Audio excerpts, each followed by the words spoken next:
በእርግጠኝነት በትግራይ ፖለቲካ ውስጥ መሳተፍ እቀጥላለሁ። አቶ ጌታቸው ረዳ። ዜሌንስኪ በዩክሬን ውስጥ 155 ቻይናውያን ለሩሲያ ጦር እየተዋጉ ነው አሉ። ከአህያ ወተት የሚገኘውና 1 ኪሎ 170,000 ብር የሚሸጠው አይብ። ዝርዝር መረጃዎችን በዩቲዩብ፣ በቲክቶክ፣ በቴሌግራም እና በኤክስ ገጻችን ይመልከቱ። በእርግጠኝነት በትግራይ ፖለቲካ ውስጥ መሳተፍ እቀጥላለሁ። አቶ ጌታቸው ረዳ። በትግራይ ጊዜያዊ አስተዳደር እና በደብረጽዮን ገብረ ሚካኤል በሚመራው የህወሓት ክንፍ መካከል ያለው መጠዛጠዝ በነባሮቹ የፓርቲው አመራሮች የበላይነት የተቋጨ ይመስላል።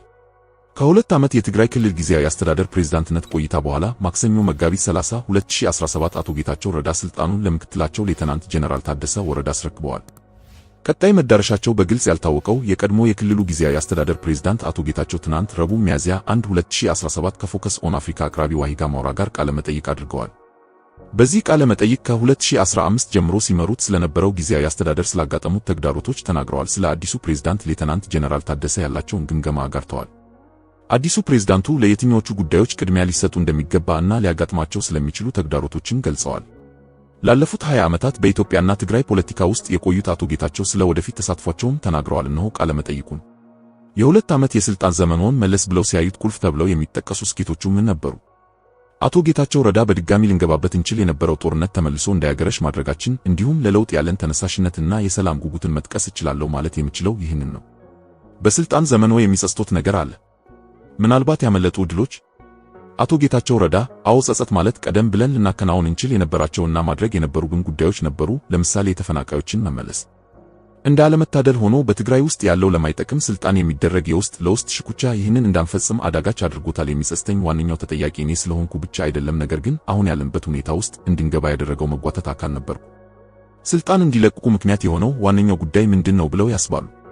ውስጣዊ ፖለቲካ ነው ወይስ የተፎካካሪ ቡድኖች ናቸው?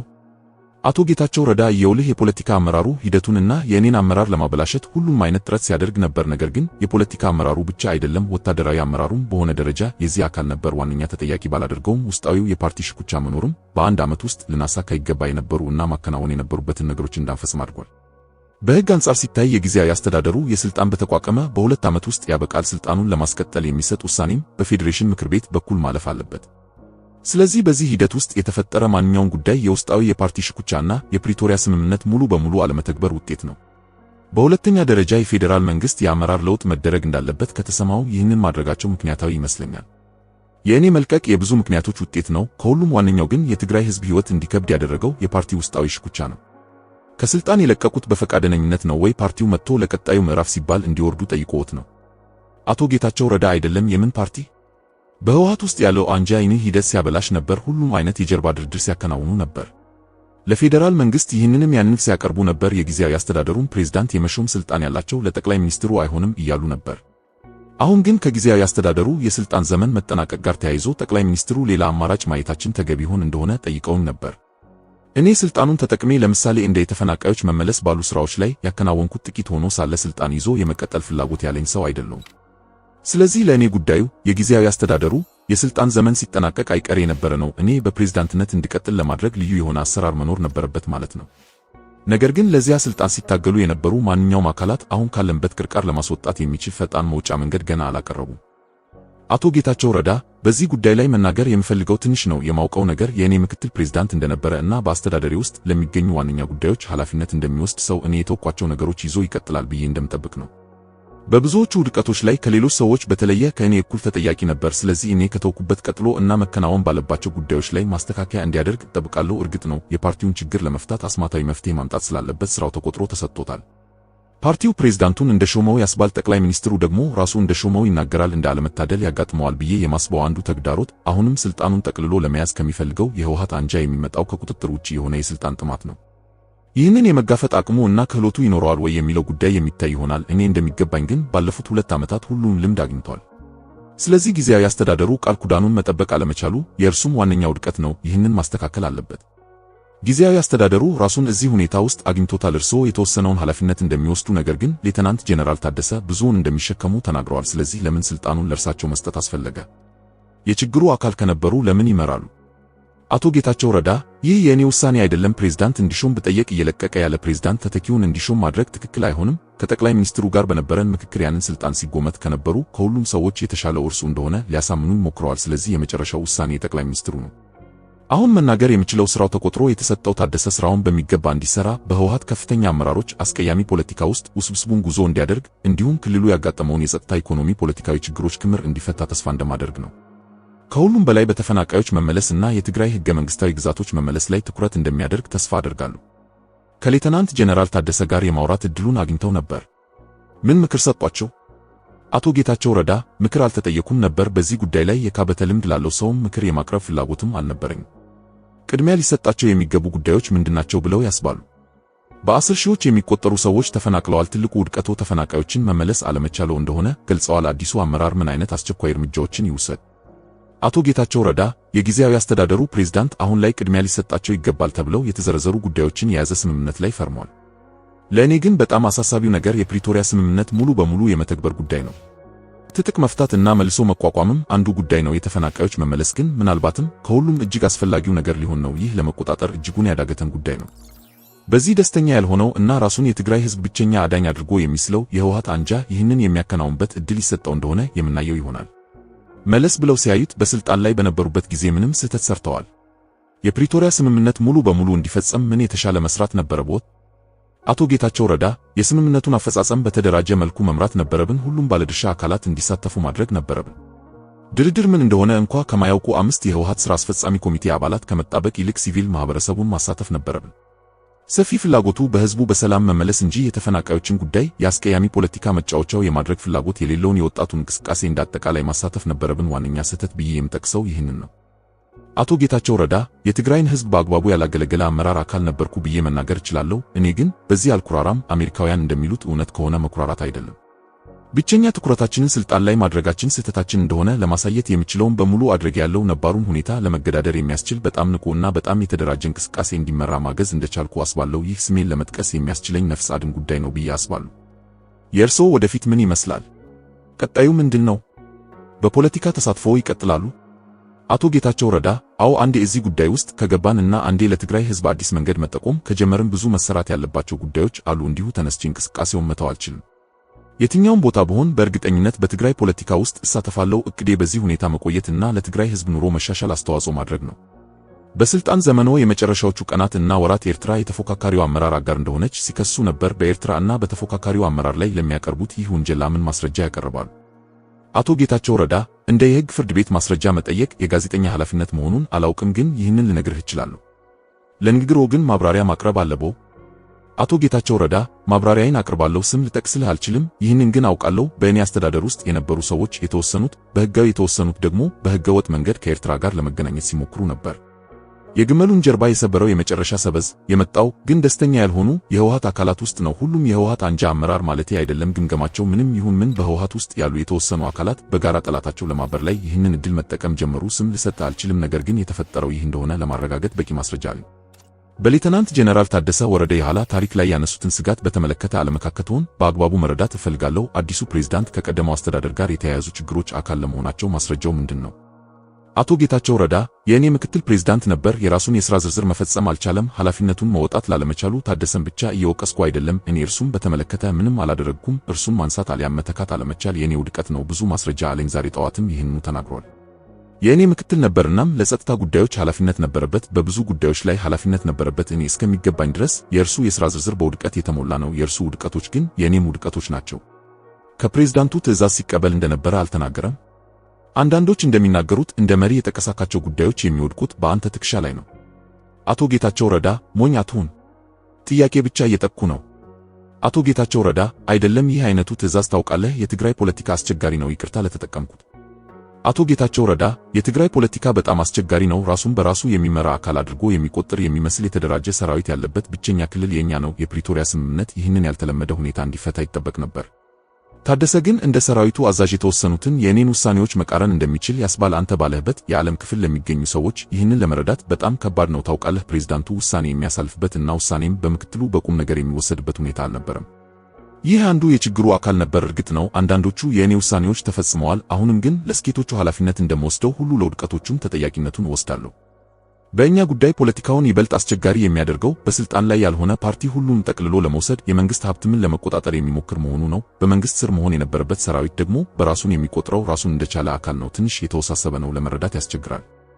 ዜሌንስኪ በዩክሬን ውስጥ 155 ቻይናውያን ለሩሲያ ጦር እየተዋጉ ነው አሉ። ዝርዝር መረጃዎችን በዩቲዩብ፣ በቲክቶክ፣ በቴሌግራም እና በኤክስ ገጻችን ይመልከቱ። የዩክሬኑ ፕሬዝዳንት ቮሎዲሚር ዜሌንስኪ በዩክሬን ቢያንስ 155 የቻይና ዜጎች ከሩሲያ ጦር ጎን ተሰልፈው እየተዋጉ ነው ብለዋል። የፕሬዝዳንቱ ይህ አስተያየት የተሰማው በዚህ ሳምንት መጀመሪያ ላይ 2 ቻይናውያን ወታደሮች በዩክሬን ከተያዙ በኋላ ነው። ይህ ቻይና ለሩሲያ የሰው ኃይል ትሰጣለች የሚለው የኪየቭ ይፋዊ ውንጀላ ለመጀመሪያ ጊዜ የተሰማ ነው። ረቡዕ ዕለት ፕሬዝዳንቱ ለጋዜጠኞች በሰጡት መግለጫ ዜሌንስኪ መንግስታቸው በሰበሰበው መረጃ በግጭቱ ውስጥ የተሳተፉ እጅግ በርካታ የቻይና ዜጎች አሉ በማለት በድጋሚ ተናግረዋል። ቻይና ቀደም ሲል በርካታ ዜጎቿ ለሩሲያ እየተዋጉ ነው የሚለው ውንጀላ በእውነታ ላይ ያልተመሰረተ በማለት ውድቅ አድርጋ ነበር። ቤጂንግ እስካሁን ድረስ ከዜሌንስኪ ለቀረበባት ውንጀላ ምላሽ አልሰጠችም።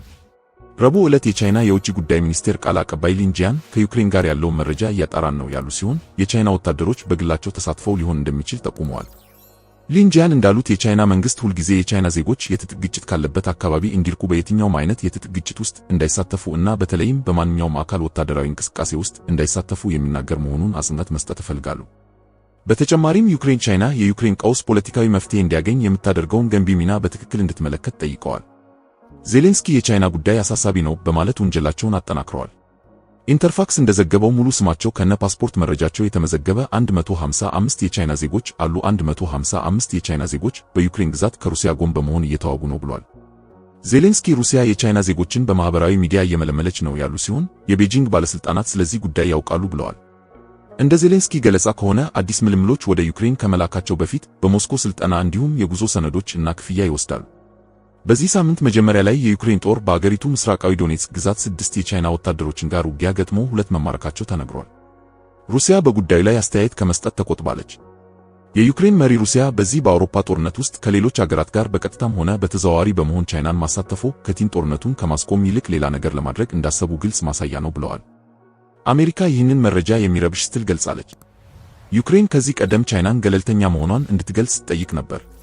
ዜሌንስኪ ቀደም ሲል ቤጂንግ ለሩሲያ የጦር መሳሪያ አካል የሆኑ ቁሳቁሶችን ታቀርባለች በማለት አገሪቱ ወጥነት ያለው አቋም እንድትይዝ ጥሪ አቅርበው ነበር። አሜሪካ በበኩሏ ቻይና ሩሲያ ጥይቶችን፣ የጦር ሜዳ ተሽከርካሪዎችን እና ሚሳኤሎችን እንድታመርት ትረዳለች ስትል ትከሳለች። ቤጂንግ እና ሞስኮ በፖለቲካ እና በኢኮኖሚ የቅርብ አጋሮች ቢሆኑም ቻይና በግጭቱ ውስጥ ራሷን እንደ ገለልተኛ አካል ለማሳየት ትሞክራለች። ለሩሲያ ሲዋጉ የተያዙት ቻይናውያን የተሰማው ዩክሬን የተጎዱ የሰሜን ኮሪያ ወታደሮችን በሩሲያ ኩርስክ ግዛት መያዟን መግለጹ ተከትሎ ነው። የሩሲያው ፕሬዝዳንት ቭላዲሚር ፑቲን በ2022 ነው ሁሉን አቀፍ ጦርነት ዩክሬን ላይ ያወጁት። ሩሲያ በአሁኑ ወቅት 20 በመቶ የሚሆነውን የዩክሬን ግዛት ትቆጣጠራለች። ከአህያ ወተት የሚገኘውና 1 ኪሎ 170 ሺህ ብር የሚሸጠው አይብ። ዝርዝር መረጃዎችን በዩቲዩብ፣ በቲክቶክ፣ በቴሌግራም እና በኤክስ ገጻችን ይመልከቱ።